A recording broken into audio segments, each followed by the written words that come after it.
Assalamualaikum warahmatullahi wabarakatuh. Untuk video kali ini kami akan menyajikan 10 topik yang bisa kita jadikan inspirasi untuk melakukan kegiatan proyek penguatan profil pelajar Pancasila untuk tema gaya hidup berkelanjutan.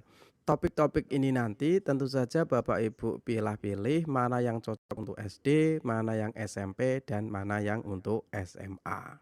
Sebenarnya tema ini, tema gaya hidup berkelanjutan itu dipilih sebagai tema proyek, itu tujuannya untuk apa? Tujuan tema ini adalah peserta didik mampu memahami dampak aktivitas manusia, baik jangka pendek maupun jangka panjang terhadap kelangsungan kehidupan di dunia maupun lingkungan sekitarnya.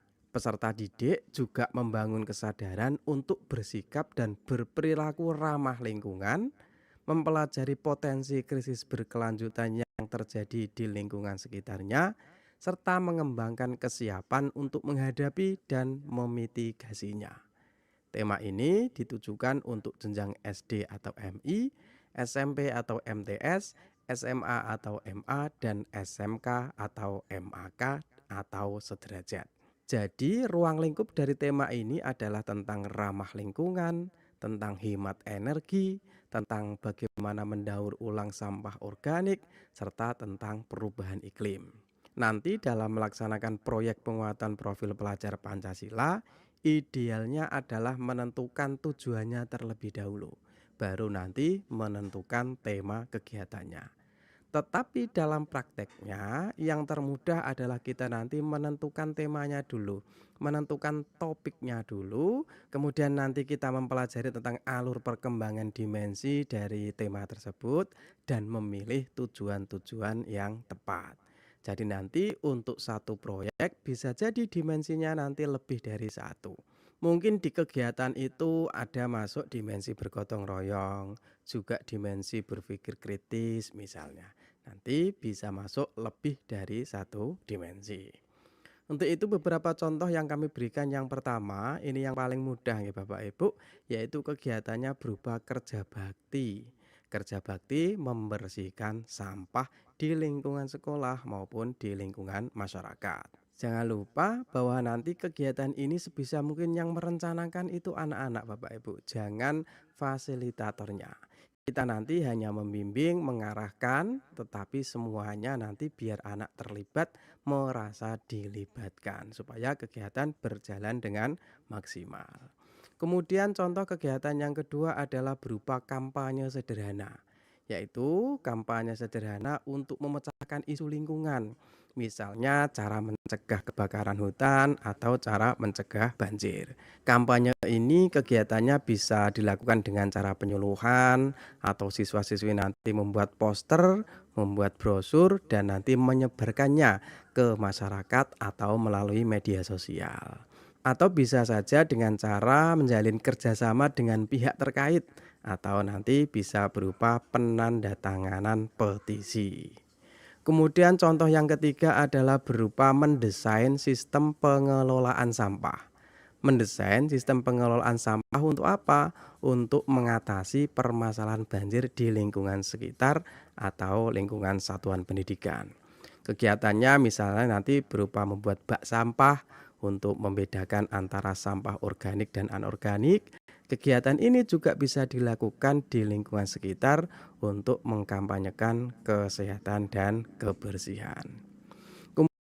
All right, I'm about to show you how you can actually start selling websites on autopilot using the storefront that we've. Kemudian contoh yang keempat nanti berupa penelitian sederhana. Biarkan nanti anak melakukan survei kebiasaan membuang dan memilah sampah di rumah dan di satuan pendidikan beserta dampaknya dilengkapi dengan usulan solusi. Nanti siswa-siswi membuat infografik dari hasil survei tersebut. Melalui kegiatan proyek ini, siswa dapat terlibat aktif dalam mengumpulkan data, menganalisis, dan menyampaikan informasi penting tentang kebiasaan membuang dan memilah sampah. Selain itu, anak-anak nanti juga akan mengembangkan kemampuan kritis, kemampuan berkomunikasi, dan berkolaborasi dalam mencari solusi yang berdampak positif bagi lingkungan. Sebelum kami lanjutkan contoh kelima, Bapak Ibu, mohon dukungan dari panjenengan semuanya, bantu kami untuk mengembangkan channel ini dengan memberikan like, berkomentar, di-share ke medsos panjenengan, serta subscribe. Matur suwun Bapak Ibu, kita lanjutkan untuk contoh kegiatan kelima, yaitu berupa proyek menanam pohon. Ajak anak-anak untuk mengorganisir proyek penanaman pohon di sekolah atau di komunitas sekitar.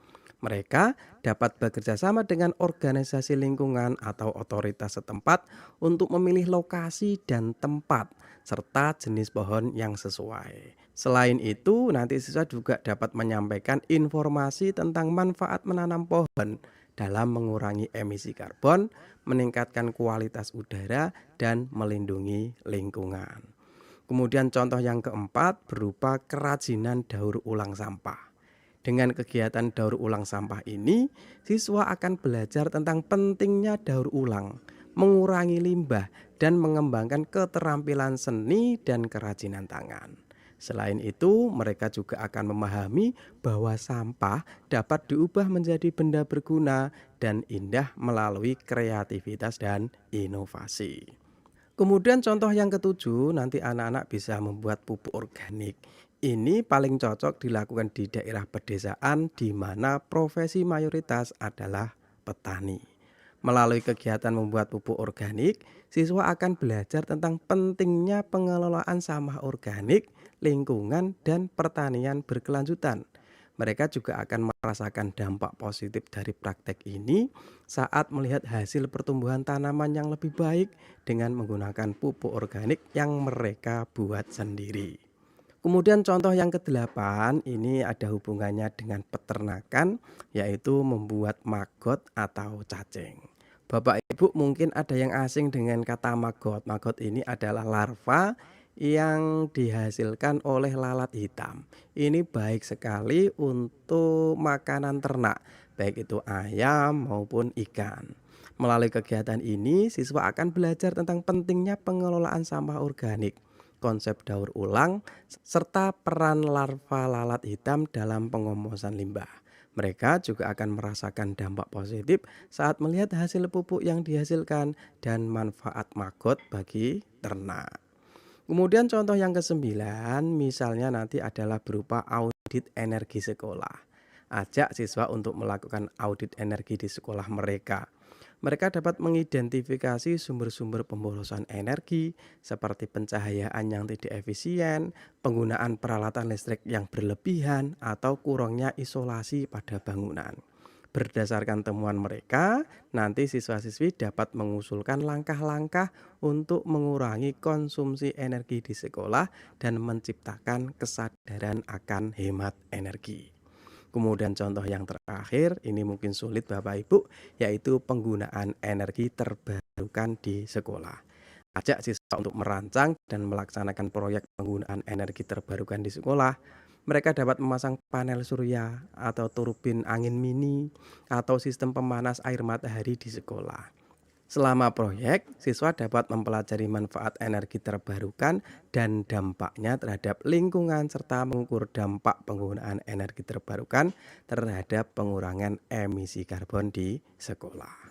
Mungkin cukup sekian Bapak Ibu, silakan nanti didiskusikan dengan teman sekolah mana yang paling cocok untuk satuan pendidikan kita untuk jenjang di sekolah kita masing-masing.